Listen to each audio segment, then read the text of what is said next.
அண்ணா, விபூதி பூசுறது மத அடையாளம் கிடையாது, மருத்துவம், மனித நேயத்தின் குறியீடு. மழை காலத்துல விபூதி பூசுனா கபாலத்துல உள்ள கெட்ட நீரை பூரா உறிஞ்சி தலக்கணம், தலைவலி, ஜலதோஷம் இதெல்லாம் வராம பாத்துக்கும். வெயில் காலத்துல விபூதி பூசுனா புறவுதா கதிர்கள்ல இருந்து தலைய பாதுகாக்கும். உடல்ல விபூதி பூசுனா தோல் நோய் வராம பாதுகாக்கும்.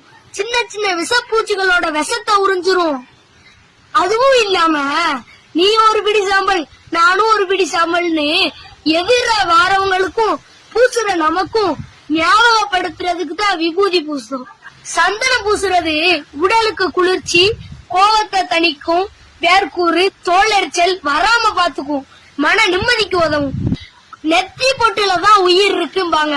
அந்த நெத்தி பொட்டுல குங்குமம் வைக்கிறது தேவையில்லாத கதிரியக்கத்தை வெளியேற்றி கண்களுக்கு காவலனா இருக்கும்.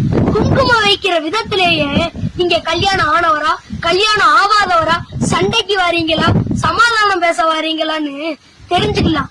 குங்குமம் அப்படின்றது தமிழ் கலாச்சார அடையாளம்.